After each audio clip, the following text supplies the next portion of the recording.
Welcome to another episode of our series, No Comments. In this episode, we will see why we have reduced God to an idol, merely an idol.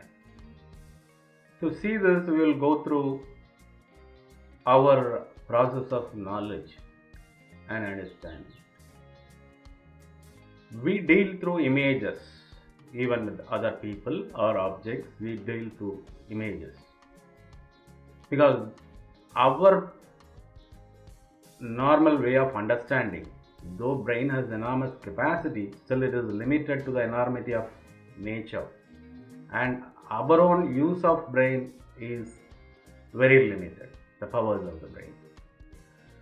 So to deal with another person, we reduce them to images,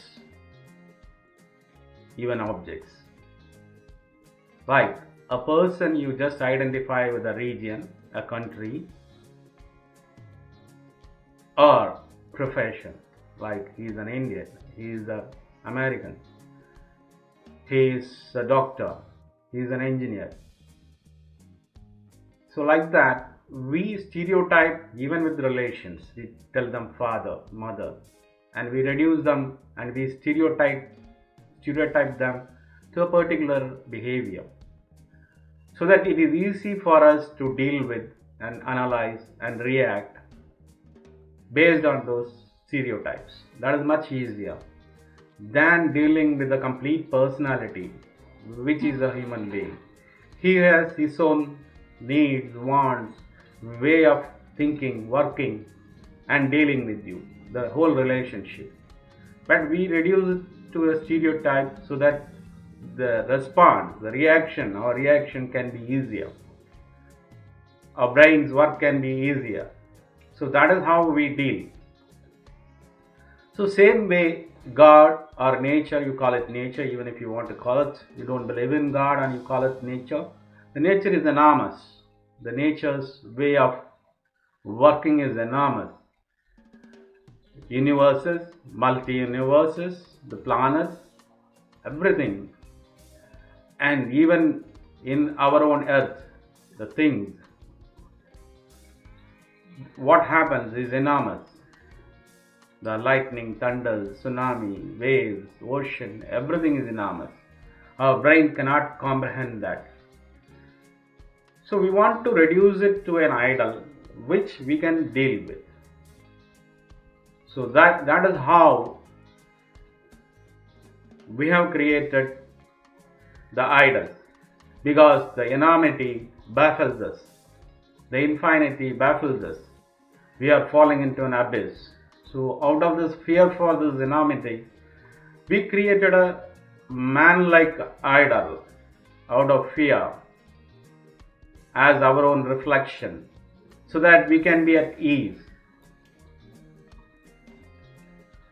We will have to disappear, either disappear into infinity of existence or create a manageable God. So we have created a manageable God, a temple in our home, so that we impart the same thinking and feelings on this, the same way we bestow on another human being.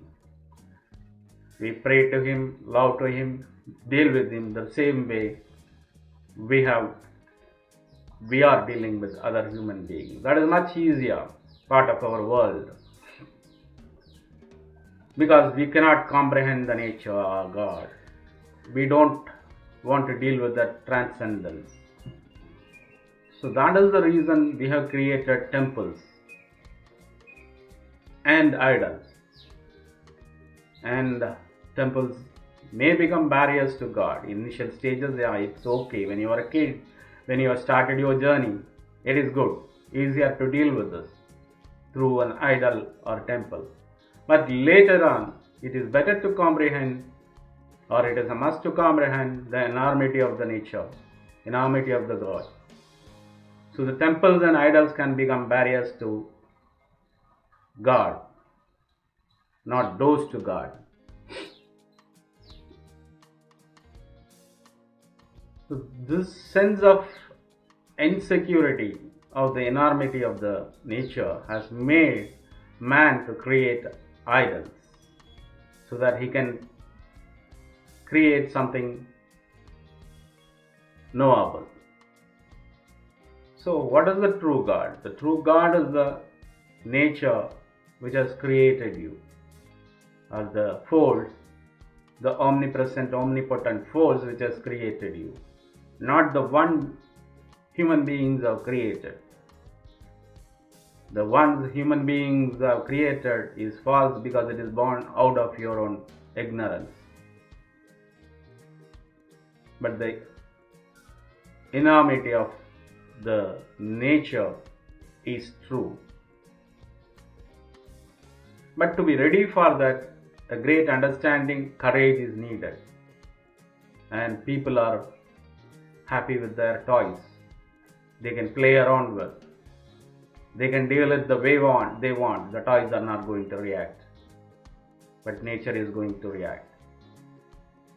So try to understand this, assimilate this. Try to see the unknown, which is always you, the unchanging in the changing world. The unchanging witness is you. Stay with me. With this, we will end this episode. Stay with me for another episode. Thank you.